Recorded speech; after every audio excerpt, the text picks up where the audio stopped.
So remember a couple of weeks ago when I told y'all about Purpose at Steppenwolf? Yeah, that's the play everybody's been talking about, not just me. The one showcasing the drama of a fictional Black Chicago family full of esteemed civil rights leaders, pastors, and congresspeople. Yeah, now we're on the same page. Well, people have been raving about it so much that the run has been extended again through mid-May. The Sun-Times, the Daily Herald, and the Trib have all given Purpose 4 stars, with the Trib calling it the birth of a truly great new Chicago play. So, don't wait to go see it. The show must close May 12th, and tickets start at $20 at steppenwolf.org. That's steppenwolf.org. Today on CityCast Chicago, is the Jane Addams Museum really haunted? How the hell did Chance the Snapper end up in the Humboldt Park Lagoon? And why do so many Chicagoans hate ketchup? Seriously, I don't get it. These are just some of the stories Jeffrey Bear and his team of Ghostbusters investigate in his brand new special, Chicago Mysteries, on WTTW. Bear is here to break down some of his favorite tales and to share which ones remain unsolved to this day. It's Thursday, April 18th. I'm Jacoby Cochran, and this is What Chicago's Talking About.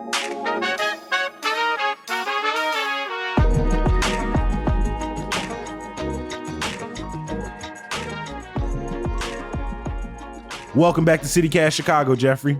Oh, I'm thrilled to be here. Thank you.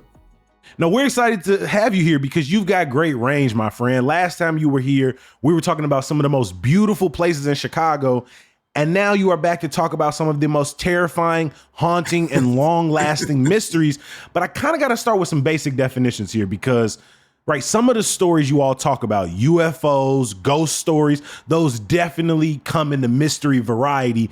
But then y'all got some topics like ketchup on hot dogs, a statue at the University of Chicago. Jeffrey, for you, what counts as a Chicago mystery?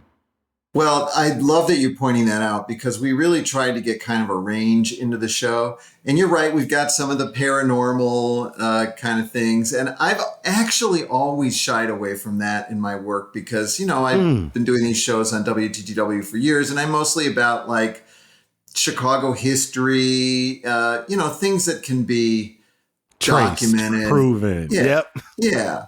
So I've always sort of shied away from ghost stories and paranormal and even like mobster, like gangster history in Chicago, mob history. I kind of left that to other people.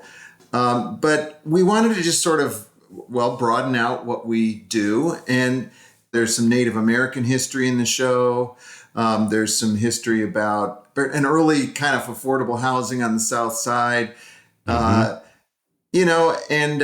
Chance the Snapper is in the show. So we kind of wanted to get a range and just have some fun too.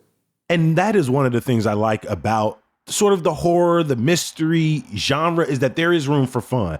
But for me, I've always shied away from because Chicago has some deeply traumatizing and tragic history that is documented, from race riots to the legacy of segregation, environmental. And so for you, when you start to think about Chicago mysteries, what separates a good ghost story from just a really messed up, tragic story that took place in Chicago's infamous history? You are so right. And so a good example of this, although not as recent, is the Tylenol murders. There was this horrible murder story in Chicago where someone still unknown poisoned a number of Tylenol bottles, put them back on the shelves in drugstores around the city, and literally randomly killed a bunch of people, including a young girl. Exactly. That was like the age ranged from a young girl to someone older, a couple. Oh, a woman who had just come back from the hospital after giving birth. Horrible. And I thought if there was any story that was going to be in the show, for sure, it was that one, because it's one of the most famous unsolved murders in Chicago. And my editor turned around to to me and to my producer, Sean Keenahan, and he said, "You're not going to believe this, but I think the thing we should cut is the Tylenol murders." And we all looked at each other and we were like, It doesn't scream fun. right, it's not fun. Mm-hmm. It's not fun. And so we did not want to put anything in the show that we were like making light of or having fun with something that's really just not fun and not funny. Exactly. Yeah, a lot of people when they start talking ghost stories, you it's not very long until you get to talking about like a serial killer or like this, an unsolved murder, and those things, those have deep like wounds for people who are still going. So for you, as someone who avoided this genre a lot in your career as a historian, but somebody who is dabbled in, who wanted to have fun with it, which mystery was the most surprising to you? I guess one that I had absolutely never heard of was the devil baby that supposedly haunts Jane Addams' Hull House in Chicago. And at first you hear about this and you're like, oh, forget it. That's just completely ridiculous. But Jane Addams wrote about it in the Atlantic magazine. For folks not familiar, Jane Addams was a social worker, a sociologist and activist, and the Hull House was one of the most famous settlement houses in the United States at the time, providing social services to the poor, immigrant families, and more. She wrote an article about this phenomenon of her house being haunted by a devil baby. And so we looked a little more deeply into it. And actually, Hull House Museum has sort of leaned into this a little bit. They're not shying away from the story. And it turns out that there's a bit of a social justice message in it.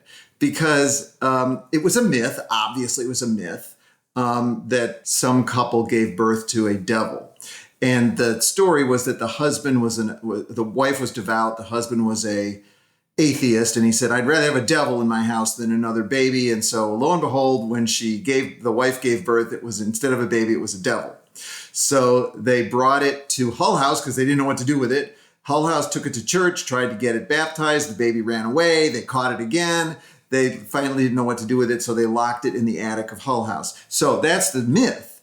Well, people were lined up around the block of Hull House, knocking on the door. We want to come in and see the devil baby.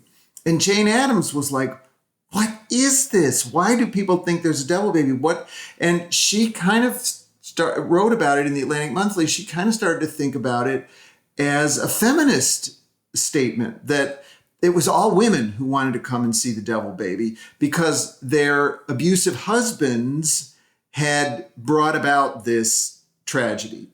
And so it brought forward that these women who were always burdened with everything to do with the family, blamed for everything that went wrong with the family, were so passionate to see this devil baby as a kind of vindication of their of the burden of abuse, And so I love how the story sort of takes that turn, and yet it's it's a totally fun story, and we have like a really funny animation in it with the devil baby taking the cigar out of the father's mouth and smoking it, which is part of the myth.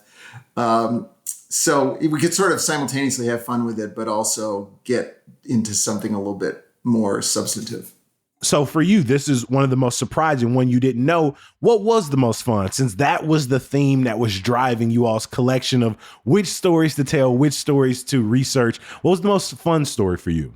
Yeah, a lot of them are so much fun, but the one that I really love most, maybe it's like, what's my favorite child? But the one that I think is most fun so this supposed mini submarine was discovered sunken on the bottom of the Chicago River in 1915. And this story is so full of one-of-a-kind Chicago characters. So the person who found it was this kind of publicity-hungry diver named William Frenchy Deneau, who had become sort of a minor celebrity because he recovered a lot of the bodies of the Eastland disaster that year, 1915. In the summer, a giant steamship turned on its side in the Chicago River. Hundreds of people died. And he was a diver who was one of the people charged with going down and, recovering bodies. And he just couldn't get enough of seeing his name in the papers. So, he named himself Captain Deneau. He labeled himself the hero of the Eastland. He inflated the number of people he rescued and the number of bodies he recovered. He was always wanted to see himself in the paper. So flash forward, 5 months. It's frigid December. He's down on the bottom of the Chicago River, laying cable for some company, who knows what. And he stubs his toe on this metal object in the bottom of the river. And I guess maritime law or something, if you find it, you own it. So he had it raised out of the bottom of the Chicago River, and it looked like a little submarine that could hold like 5 people, with a big hole in it. So it was sunk on the bottom of the river. He claimed that he found human remains inside and a dog's skull, and he wanted to make money from this discovery. So he I don't even know if he cleaned it up, but he put it on display in a skee ball arcade on State Street, and he put up big posters all over Chicago. Come see this vessel, go inside if you dare. Charge people a dime to go inside. Old school carnival advertising is so hilarious to me. Totally. And he called it the Fool Killer. And we actually do solve the mystery. The podcaster who we interviewed for it, Mark Chrysler, who has a podcast called The Constant, got obsessed with this story, and he actually solved the mystery. Turns out it wasn't a submarine at all, but that's all I'll say. People will have to watch the show to find out what it was.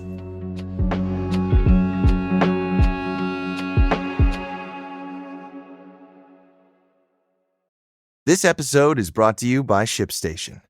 If you run an e-commerce business, you know how much work it takes to produce something great while dealing with complicated shipping issues. That's why over 130,000 companies have turned to ShipStation, an innovative tool that allows you to focus less on shipping and more on building your brand. With ShipStation, you can manage orders, label printing, reporting, and customer service on one easy-to-use dashboard. You'll reduce warehouse costs with reliable enterprise solutions and save thousands on shipping costs with discounts up to 89% off. Plus, you can effortlessly import orders from everywhere you sell online. So, turn your shipping challenges into opportunities for growth. Go to ShipStation.com and use code POD to sign up for your free 60-day trial. That's ShipStation.com, code POD.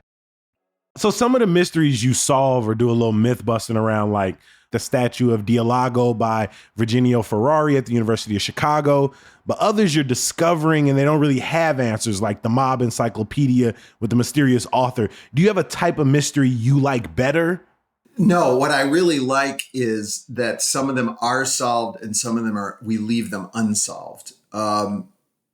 Because they're great stories regardless of whether you solve the mystery or not. Do you feel like you're passing it off to the next person who will get obsessed over it? Or have you decided there will be no answers for this? And so that's the beautiful part of it.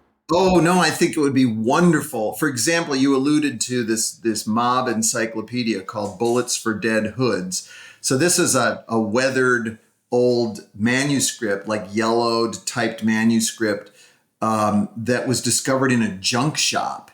And it is a very detailed A to Z encyclopedia from around the 1930s of the entire gamut of the Chicago mob, from the most low-level pickpockets to Al Capone. But the mystery is who wrote it, because this person had to have known in great detail these stories. So it was either a mob insider or it was a cop or maybe a reporter, but they did not dare put their name on this, manuscript, or they themselves probably would have, ended up in the river at the bottom with the submarine.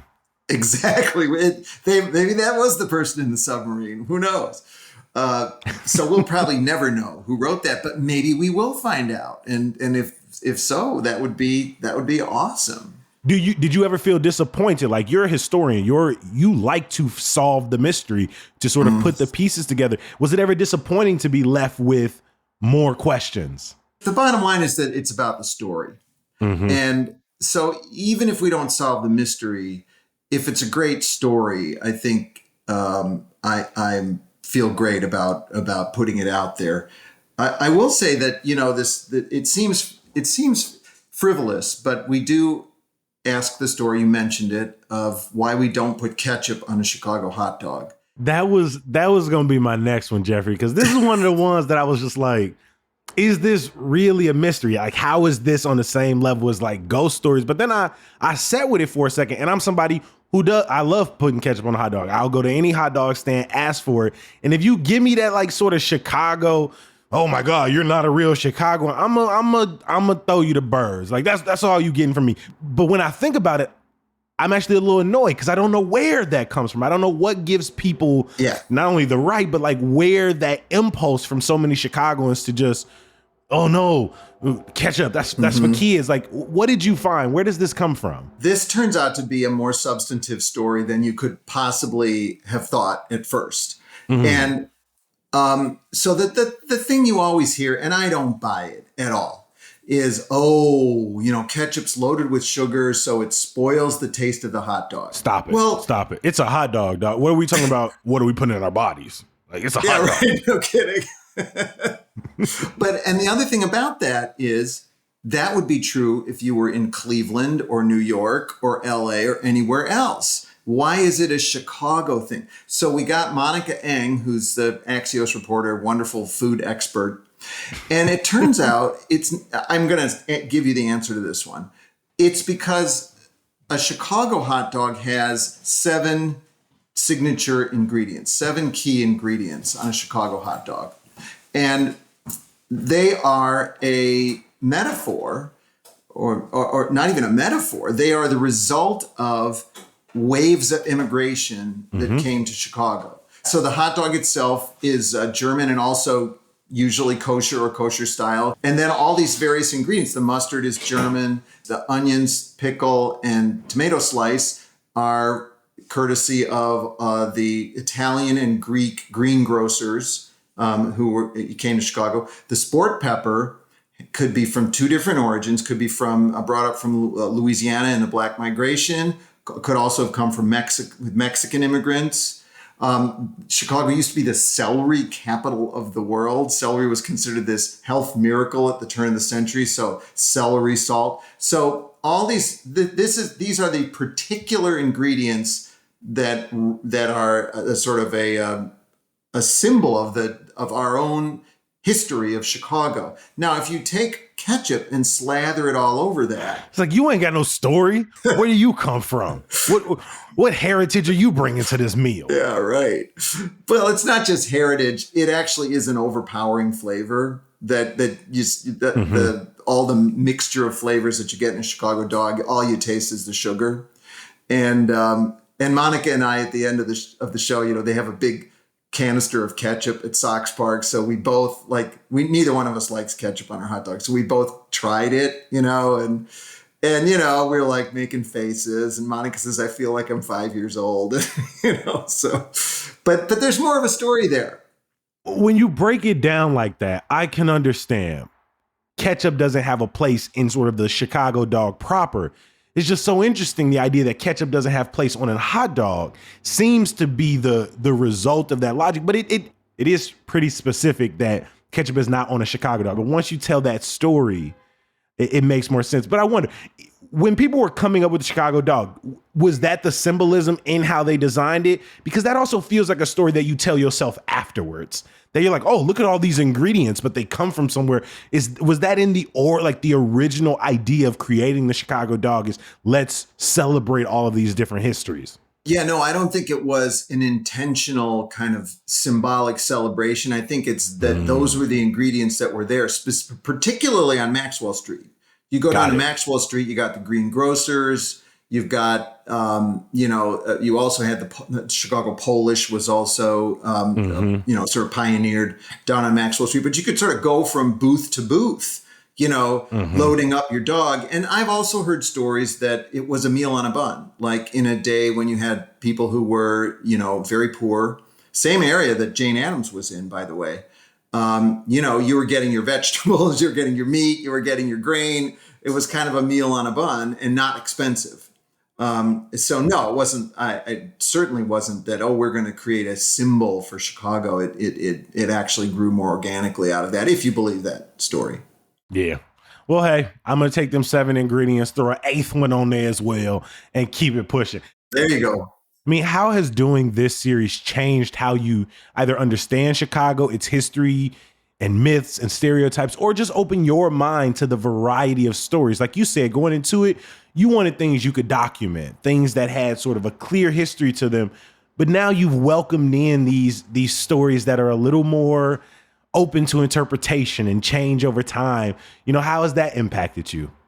The last thing you said there is, I think, a really good point, that there is documented history, but then there's also story, you know, and I think story is a really powerful thing.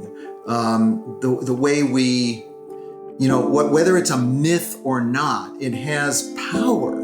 So I do think that there is power in story, even if it's not like a story you can necessarily 100% document and prove is true. And what's true anyway? I want to give another huge thank you to Jeffrey Baird, the host and co-writer of Chicago Mysteries. We're going to drop links to where you can stream the episode as well as the companion website. Jeffrey, thank you so much for making time. Oh, I'm honored to be here. Thanks for including me.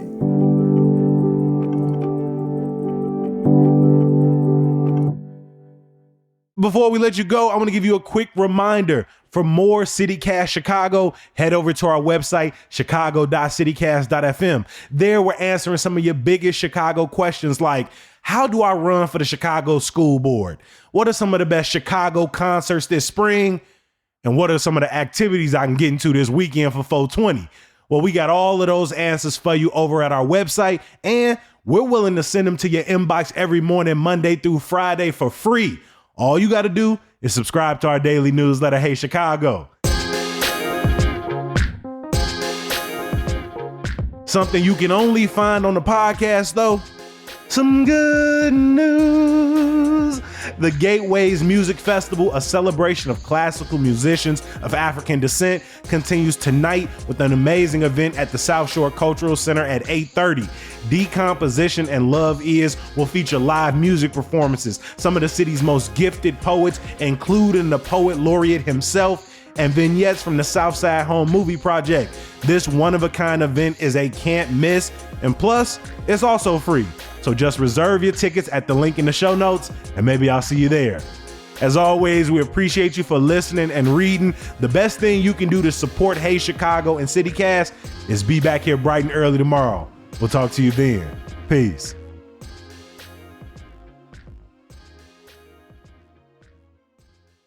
The Rat Hole. We're going to have that in another one of my shows coming up. We already filmed it. But it was a squirrel, apparently. No stone unturned. Exactly. There wasn't even a rat. But I mean, squirrel hole and rat hole is so, that's just punchy. Rolls off the tongue. It's better. Absolutely. I was just going to say, we're going to be sitting here in 25 years and somebody going to be telling me the fictitious story of rat hole.